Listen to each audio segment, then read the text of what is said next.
Station 13. Jésus est descendu de la croix. Dans cette station, nous prions pour que les martyrs d'aujourd'hui, avec lesquels nous avons parcouru le chemin de la croix, sentent jusqu'au bout que tout n'est pas perdu. Face à tant de souffrances et d'injustices, cette humanité se sent de plus en plus privée de tout, dépouillée et privée, même de sa propre vie. En Jésus, tout change, même la mort ne peut pas arrêter le don total de soi aux frères. Ce n'est qu'en somme que cela est possible.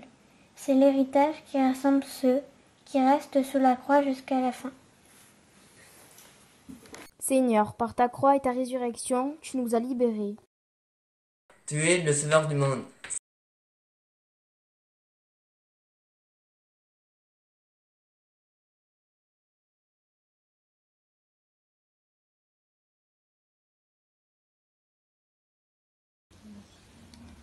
Maintenant, ton corps est brisé, et descendu de la croix et déposé dans leurs bras. Je peux presque les entendre sangloter alors qu'ils te tenaient pour la dernière fois. Comment faire face à la perte ou à la mort de quelqu'un que j'aime? Ai-je déjà fini de faire le deuil de mon ami? Est-ce que je me suis déjà remis du départ d'un de mes parents? Mon Dieu, les sentiments que tu me donnes sont bons. Aide-moi à apprendre à être en contact avec mes sentiments et à les gérer d'une manière honnête et saine.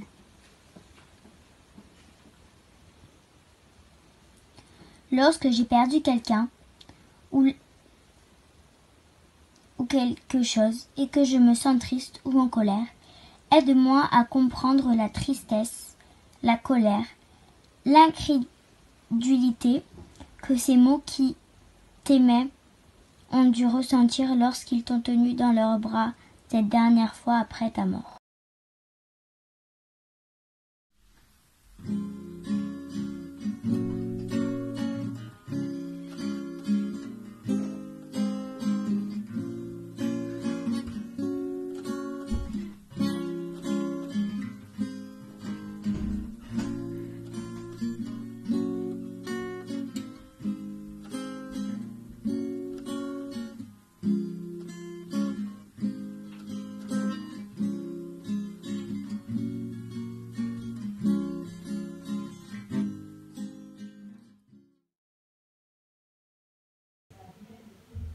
De l'Évangile selon saint Marc.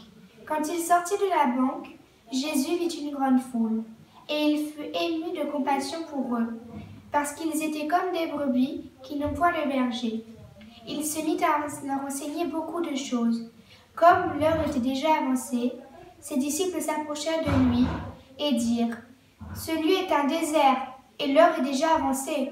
Renvoie-les afin qu'ils aillent dans les campagnes et des villages des environs, pour s'acheter de quoi manger. » Jésus leur répondit : « Mais donnez-leur vous-même à manger. » Mais ils lui dirent : « Irions-nous acheter des pains pour 200 deniers et leur donnerions-nous à manger ?»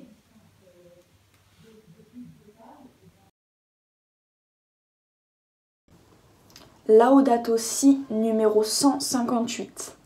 Dans les conditions actuelles de la société mondiale, où il y a tant d'inégalités et où sont toujours plus nombreuses les personnes marginalisées, privées des droits humains fondamentaux, le principe du bien commun devient immédiatement, comme conséquence logique et inéluctable, un appel à la solidarité et à une option préférentielle pour les plus pauvres.